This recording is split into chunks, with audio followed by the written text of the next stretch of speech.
qui a cette fonction-là, parce qu'elle existe cette fonction et cette nécessité de s'échapper du roman et de se reposer du roman, elle existe réellement, parce qu'écrire un roman, c'est une des choses les plus épuisantes que je connaisse.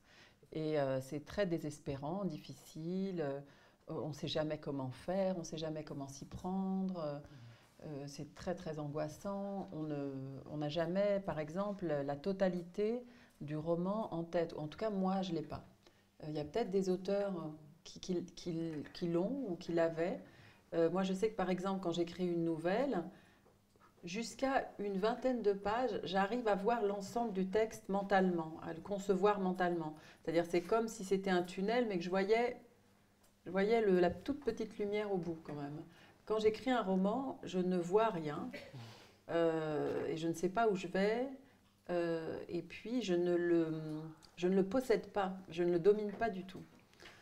Mais je dois le porter quand même, j'en porte le poids. Alors c'est vrai qu'il y a un besoin d'élassement et de dérivation, mais ce qui pour moi opère cette fonction, ce qui a cette fonction, c'est l'écriture de livres pour enfants et la traduction. Parce que la plupart du temps, quand j'écris un roman, je suis aussi en train de faire autre chose. C'est-à-dire que dans une journée de travail, c'est très rare que je passe que la journée entière. D'ailleurs, je n'ai jamais de journée entière. Ça n'existe pas une journée entière chez moi de travail, malheureusement.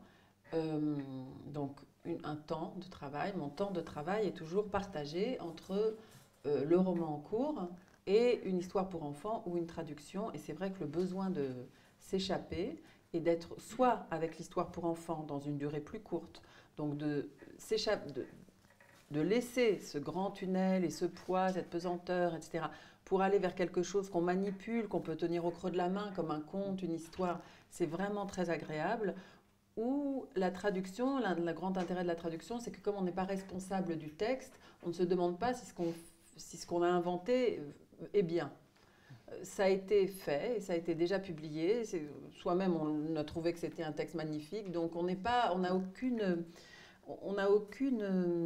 aucun souci égotique, narcissique de se demander est-ce que ça vaut le coup, est-ce que ce que je raconte va intéresser quelqu'un. On n'est que dans l'écriture sans avoir du tout le souci de l'invention.